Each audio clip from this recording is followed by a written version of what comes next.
Hey guys, welcome out to the shop. Just want to do a little shop update. Sorry it's been so long since I made a video. I've just been busy and working on planes and stuff. So I'll just kind of figured I'd just make a video tonight and show you what I've kind of just got finished and sort of what I'm working on and what's been going on and so yeah. So my biggest thing I've been working on has been this. It's a Hangar 9 P51 Mustang, and it was their ARF that some friends of mine had stripped all the covering off of, and they fiberglassed it, and that's about as far as they got. And then they kind of, I guess, sort of ran out of motivation. So I took over it for this. My friend of mine asked me if I could take over and finish it for him, so I told him I would, and they did a really nice job. They made it a one-piece wing. You can see back here the flaps, if you know that Hangar 9 when they're split flaps. Excuse me, but they got those put back together as one.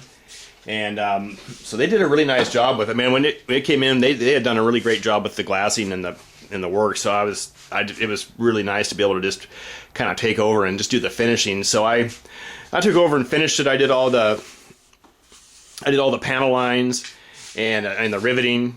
And of course, in the painting, and I got the main gears. I got those working. I got the inner gear doors, as you can see here. I got those working as well. This is just some wires, but I got the inner gears doors working. I hadn't got them, and that's where I've kind of stopped on that. I don't really not really into doing radio installation and that sort of stuff. I think that's best for the owner to do that, because then they know who did all the installation. So, but I haven't installed servos and stuff. But I've done the finishing work, and boy, I feel like it came out real nice. This is my first one that I've ever done in a without doing any weathering. Typically, what I've done on my last few planes is when I finish them, I basically go over them with 4/0 steel wool, which kind of dulls it down. Then I try to do some weathering. I'm not the greatest at weathering, but I do a little bit. It kind of makes them look sort of like they've been outside. But this is the first one where I didn't do any steel wooling or weathering. We just kind of left it. It's one of those sort of tribute planes, and so it's the matte finish. It's all done in Class Coat. That's the paint that I like to use, and this is the matte finish, but it's got a little bit of sheen to it, but I didn't. That's where I kind of left it. So that was the first time I ever done anything where I haven't kind of weathered it, and that presented some challenges. Boy, you got to really have your paint right and don't make any mistakes. I can't seem to get the paints to match, and that's kind of where I've hit a ceiling on my skills that that I'll work on and hopefully get better at that at some point. I just don't know how to do it right now, so that'll be something I figured out. But it overall it came out real well. And this is the wing.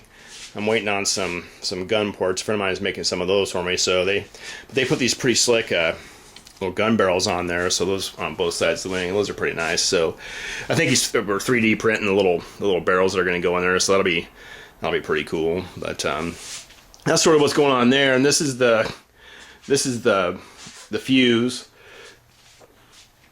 And he's got got the pilot in there. We got plenty of room in the cockpit to let me see if I can get that open with one hand. May not happen. Nope, not gonna happen. Can't do it. But he ordered these exhaust stacks from some guy over in Europe, and those were done real well too. So I obviously did them in aluminum and with aluminum paint, and then I put a little black paint on there to kind of weather. I gotta go easy on that. That whole weathering the exhaust, that takes some skill that I don't feel like I've quite got yet. So that's where I stop, because I don't know. You start going down that road and you can't undo it. So, but he wanted it done in the Hun Hunter from Texas scheme, so that's what we did. And I feel like it came out real nice.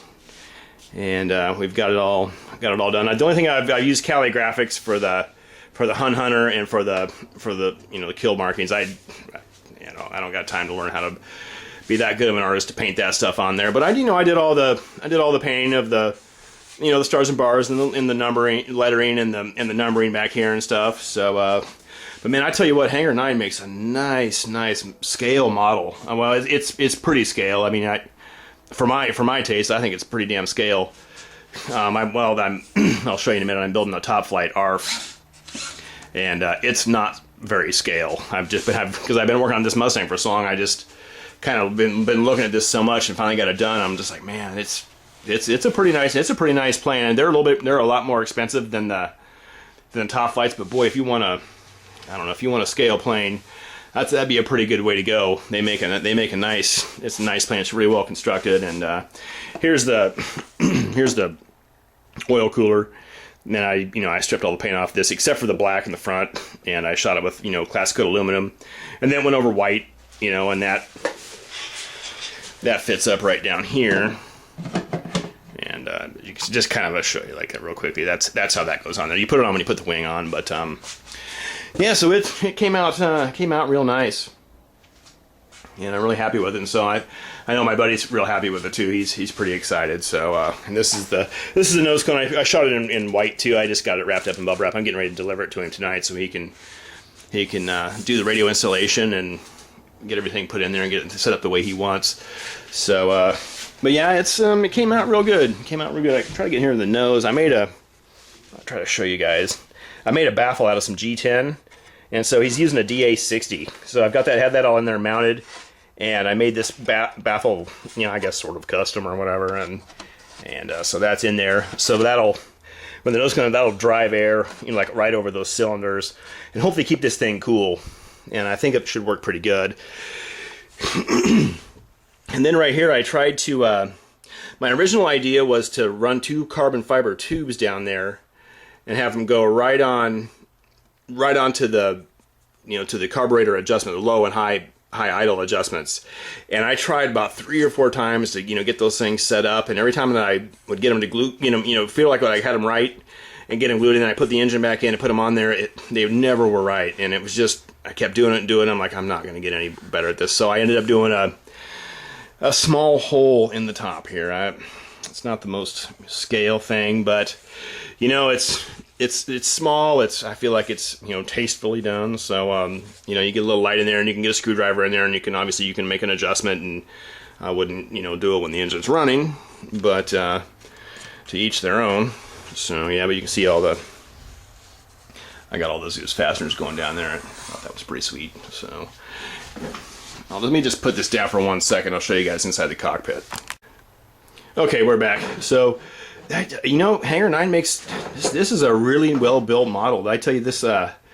This is my first canopy that I've ever really kind of messed with that was movable. I don't make those things. I saw some of the guys I've seen, some of the guys that really know what they're doing, make these, make their canopies movable on a servo, and that's really sweet and slick. But man, that's just, I don't know. I think for me, right, or my skill level right now, that's kind of like beyond where I feel like I need to go. But boy, Hangar 9 sure did make a nice. This one was really easy. I just followed the directions, put the thing together, and I tell you what, it came out really good. So, there's the little boxes back there. I guess you can't really see them that good, but nothing super fancy there. Just shot some paint on them, glued them in per the instructions. And this is a Warbird's pilot, and his head moves. He's on a servo, so you got to have that. And we had a little gun sight made too, so we got that installed. And this is just the Hangar 9 cockpit kit that comes with it. Nothing super fancy. It's way better done than the Top Flight one, I'll tell you that much. And I got the guy in there. I've got him.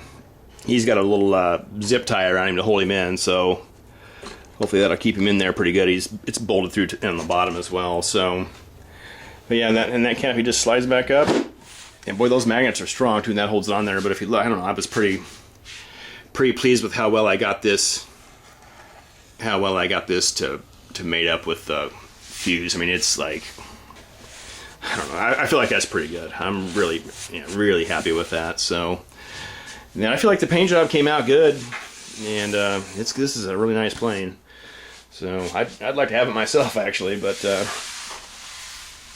I suppose we'll give it back to my buddy so we can have it and get some flying time on it. So what I'm working on right now is, as you can kind of see outside here, I've got this. I got my this Top Flight ARF. It's the it's a big beautiful doll that's been, you see everybody and their brother has out the field. So my Corsair went in a couple of weeks ago, maybe about 3 weeks ago now. My Spectrum power safe receiver 12 channel one signed off in a left-hand turn and just had no, it just went in. I tried giving it, you know, full up and nothing happened. So I've been pretty bummed about that. That's taken some of my enthusiasm away. So I'm still kind of moving along, but I'm kind of, I don't know, I haven't quite got, I guess, got over it yet. But so I don't know, I'm building this ARF, and like I said, this is the top flight one. I got it upside down right now. I was just kind of working on getting the floor of the cockpit in there, and I may trim this part up so you can get into there a little bit easier. But you know, it's not, this isn't going to be a scale plane. There's nothing scale about this. And but it's, I don't know, I should be, I want to, the point is just to get back up and get flying again, flying a warbird, and I've got the experience flying these Mustangs, so it should be good to go. So as soon as I can get a receiver from Horizon, we'll try to get one put in here. But until then, I'll just kind of continue building on it and getting all the rest of the stuff bought. But I've been working on the wings.